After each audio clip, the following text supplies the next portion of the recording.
பேங்க்ல ரீசெண்டா ஒரு நியூஸ் பார்த்திருந்தேன். இந்த டிசிஎஸ் கம்பெனில ஒர்க் பண்ற ஒருத்தர் பாத்தீங்கன்னா அவருக்கு 13th ஜூலை போட வேண்டிய சேலரியே போடாம வச்சிருக்காங்க. இவரும் பாத்தீங்கன்னா அதுக்காக ஹெச்ஆர் கிட்ட போய் கேட்டிருக்காரு. எல்லார்கிட்டயுமே கம்பெனில முடிஞ்ச அளவுக்கு கெஞ்சும் கேட்டு பார்த்திருக்காரு. ஆனா அப்ப கூட பாத்தீங்கன்னா இவருக்கு சேலரி கிரெடிட்டே ஆகல. இதனால மன உளைச்சலுக்கான இவர் என்ன பண்ணிட்டாருன்னா டிசிஎஸ் கம்பெனி வெளியிலேயே படுத்து ஒரு போராட்டம் மாதிரி பண்ணிட்டு இருக்காருங்க. நம்மள பாதி பேர் வேலைக்கு போறதே அந்த சேலரிக்காக தாங்க. அந்த சேலரி இந்த மாதிரி டிலே பண்ணி போடுறாங்க அப்படின்னும் போது கண்டிப்பா கோவம் வரதாங்க செய்யும். இதே மாதிரி உங்க ஆஃபீஸ்லயுமே உங்க சேலரியை ப்ராப்பரா கிரெடிட் பண்ணாம இல்ல சேலரியை கொடுக்காம உங்களை அலக்கடிச்சிட்டே இருக்காங்களா? இந்த வீடியோ உங்களுக்காக தாங்க. இந்த மாதிரி சேலரி லீகல் அப்டேட் தெரிஞ்சுக்க நம்ம பேஜை ஃபாலோ பண்ணிக்கோங்க.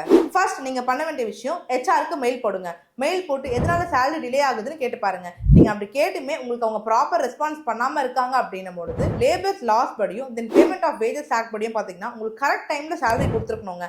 அப்படி சேலரி கொடுக்கல அப்படின்னும் போது நீங்க லேபர் கமிஷனர்ல போயிட்டு பாத்தீங்கன்னா கம்ப்ளைண்டே கொடுக்கலாங்க. இந்த மாதிரி நீங்க கம்ப்ளைண்ட் கொடுக்கறது மூலியமா உங்களுக்கு உங்க சேலரியும் கிடைக்கும். அது மட்டும் இல்லாம உங்க சேலரி இத்தனை நாள் டிலே பண்ணிருக்காங்களங்க அதுக்கான பெனால்டி தென் காம்பன்சேஷன் உங்களுக்கு கிடைக்க கூட ஏகப்பட்ட வாய்ப்புகள் இருக்குங்க. இது எல்லாருமே தெரிஞ்சுக்கோங்க. இந்த மாதிரி உங்க ஆஃபீஸ்ல நீங்க என்ன மாதிரி ப்ராப்ளம் ஃபேஸ் பண்ணிட்டு இருக்கீங்கன்றத கண்டிப்பா கமெண்ட்ஸ்ல சொல்லுங்க.